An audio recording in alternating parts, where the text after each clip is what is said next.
ఒక్క నిమిషం చెప్తాను, నేను ఆడికి కూడా వస్తున్నా. ఆయన ఒక నెల కింద కేసీఆర్ కొడితే మామూలుగా ఉండదని అన్నాడు.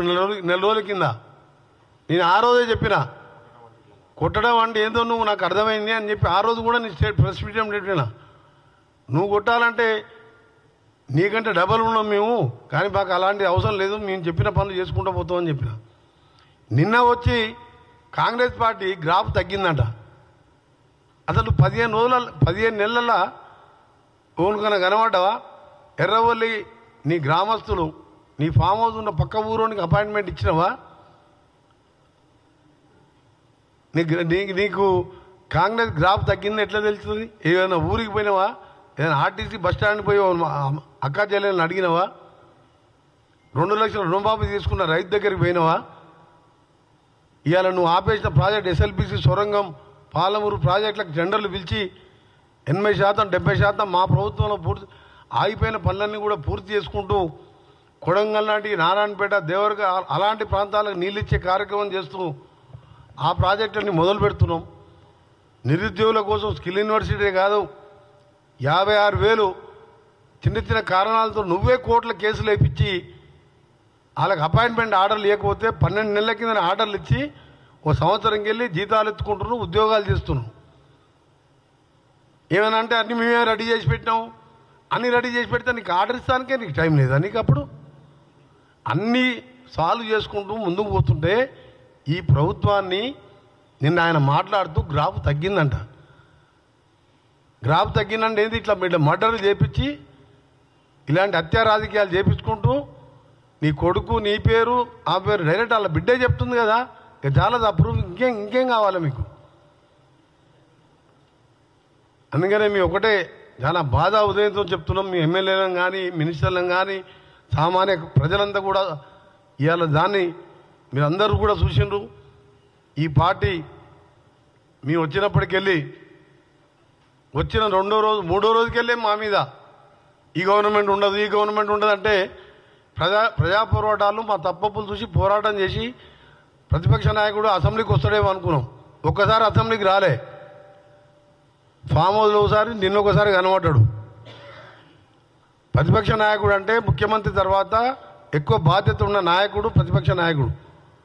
ఒక్కసారి ప్రజల సమస్యల మీద మేము చేసే మంచి చెడ్లు ఇది మంచి ఎట్లా కాదు ఇట్లా పోనీ ఎప్పుడన్నా 5 ఎమ్మెల్యేలు ఉన్న మా బట్టి గారు ఒక్కరోజు ఆబ్సెంట్ కాకుండా ఒంటరి పోరాటం చేసిండు 5తోని. ప్రతిపక్ష నాయకుడు పాత్ర పోషించావు, మా గ్రాఫ్ తగ్గిందంట. అంటే నువ్వు హత్యలు చేపించి కాంగ్రెస్ గారిని గ్రాఫ్ కాదు కదా, కాంగ్రెస్ పార్టీని నువ్వు ఏమేమి ఏం చేయలేవు. ఈ హత్యలు కిరాయి హత్యలు చేపించవలసింది తప్ప నీతో ఏం కాదు. దీన్ని కూడా మేము సహించేయలేదు. ప్రజలందరూ కూడా గమనిస్తున్నారు.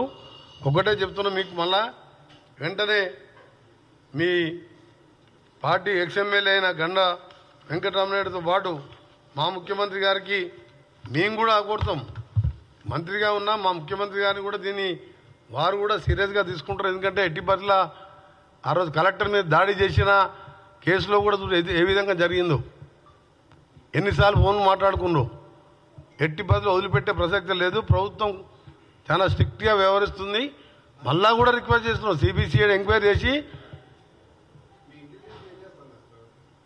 ఇంటెలిజెన్స్ అంటే కిరాయి హత్యలతోని ఈ రోజు పార్టీ ఆఫీసులో పార్టీ మీటింగ్ పెట్టి సంవత్సరం అంట ఆయన సిల్వర్ జూబ్లీ సెలబ్రేషను సంవత్సరం చేసుకుంటాడంట. మీరు చూసింది అసన్న సిల్వర్ జూబ్లీ సెలబ్రేషన్ సంవత్సరం చేసుకుంటానికి నువ్వు ఏం ఘనకార్యం చేసినావు? దోసుకున్నావు కాళేశ్వరం పేరు మీద, దళిత ముఖ్యమంత్రి పేరు మీద మోసం చేసినావు, దళితుల్ని డబుల్ బెడ్రూమ్ మీద మోసం చేసినావు, ఒక ఉద్యోగం ఇవ్వలేదు. వామన్ రావు భార్య భర్త లాంటి వాళ్ళని అమ్మి ఎదురు తిరిగితే చంపేపించినావు నీ ఎమ్మెల్యేలతోని, ఇవాళ నీ ఎక్స్ఎమ్మెల్యేలతో. ఇవాళ మళ్ళా ఈరోజు రాజలింగమూర్తిని పుట్టన పెట్టుకున్నావు. చాలా సీరియస్గా చెప్తున్నాం, హత్యా రాజకీయాలు మానుకోండి. రాజకీయాల్లో హింసకు తావులేదు. మీరు ఇంకా ఏదో ఎలక్షన్లు వచ్చేసినట్టు ఆయన ముఖ్యమంత్రి అయినట్టే ఫీల్ అవుతాం. ఇంకా 4 ఏళ్ళు ఉన్నాయి.